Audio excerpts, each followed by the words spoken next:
എല്ലാവർക്കും പുതിയ ഒരു വീഡിയോയിലേക്ക് സ്വാഗതം. ഇന്ന് ക്രിസ്തുവിജ്ഞാനീയതയെക്കുറിച്ചാണ് പറയുന്നത്. ക്രൈസ്തവ ദൈവശാസ്ത്രത്തിൽ യേശുക്രിസ്തുവിനെക്കുറിച്ച് പഠിക്കുന്ന സവിശേഷ ശാഖയാണ് ക്രിസ്തുവിജ്ഞാനീയം അഥവാ ക്രിസ്തുശാസ്ത്രം.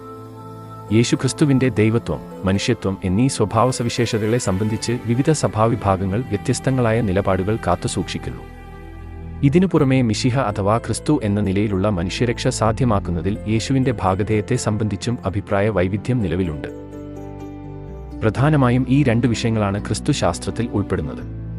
ആദ്യകാല ക്രൈസ്തവ രചനകളിൽ മനുഷ്യപുത്രൻ, ദൈവപുത്രൻ, മിശിഹ, കൂറിയോസ് എന്നിങ്ങനെയുള്ള ഹെബ്രായ ലിഖിതത്തിൽ നിന്നുള്ള ശീർഷകങ്ങൾ യേശുവിനെ അഭിസംബോധന ചെയ്യാൻ ആളുകൾ ഉപയോഗിച്ചിരുന്നു. യേശുവിനെ ആദിമുതലേ ഉണ്ടായിരുന്ന ദൈവപുത്രനും മനുഷ്യാവതാരം ചെയ്ത മിശിഹായും എന്ന നിലയിലും അതിന് വിപരീതമായി ജ്ഞാനസ്നാനത്തിലൂടെയോ കുരിശുമരണത്തിലൂടെയോ അതുമല്ലെങ്കിൽ ഉയർത്തെഴുന്നേൽപ്പിലൂടെയോ ദൈവം ദത്തെടുത്ത മനുഷ്യൻ എന്ന നിലയിലും കരുതിയിരുന്ന രണ്ട് വ്യത്യസ്ത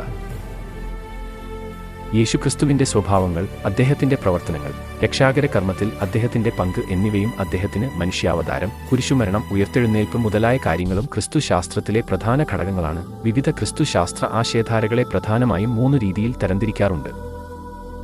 സ്വഭാവ സംബന്ധമായ ക്രിസ്തുശാസ്ത്രം. ഇതിൽ യേശുക്രിസ്തുവിന്റെ സ്വഭാവം, പ്രകൃതി അഥവാ അസ്തിത്വം, വ്യക്തിത്വം എന്നിവ അപ്രകടനം ചെയ്യുന്നു. ധാർമ്മിക ക്രിസ്തുശാസ്ത്രം. ഇത് യേശുക്രിസ്തുവിന്റെ പ്രവർത്തനങ്ങളെക്കുറിച്ച് വിശകലനം നടത്തുന്നു. വിമോചന ക്രിസ്തുശാസ്ത്രം. ഇത് രക്ഷാകര പദ്ധതിയിൽ യേശുക്രിസ്തുവിന്റെ പങ്ക് അവലോകനം ചെയ്യുന്നു. ആദ്യകാല ക്രൈസ്തവ രചനകളിൽ മനുഷ്യപുത്രൻ, ദൈവപുത്രൻ, മിശിഹ, കൂറിയോസ് എന്നിങ്ങനെയുള്ള ഹെബ്രായ ലിഖിതത്തിൽ നിന്നുള്ള ശീർഷകങ്ങൾ യേശുവിനെ അഭിസംബോധന ചെയ്യാൻ ആളുകൾ ഉപയോഗിച്ചിരുന്നു. യേശുവിനെ ആദിമുതലേ ഉണ്ടായിരുന്ന ദൈവപുത്രനും മനുഷ്യാവതാരം ചെയ്ത മിശിഹായും എന്ന നിലയിലും അതിന് വിപരീതമായി ജ്ഞാനസ്നാനത്തിലൂടെയോ കുരിശുമരണത്തിലൂടെയോ അതുമല്ലെങ്കിൽ ഉയർത്തെഴുന്നേൽപ്പിലൂടെയോ ദൈവം ദത്തെടുത്ത മനുഷ്യൻ എന്ന നിലയിലും കരുതിയിരുന്ന രണ്ട് വ്യത്യസ്ത ആശയധാരകളെ കേന്ദ്രീകരിച്ചാണ് ഈ പദപ്രയോഗങ്ങൾ ഉപയോഗത്തിൽ ഉണ്ടായിരുന്നത്. ക്രിസ്തുശാസ്ത്രം നിലപാട് ഔദ്യോഗികമായി സ്വീകരിക്കുകയും ചെയ്യുന്നു.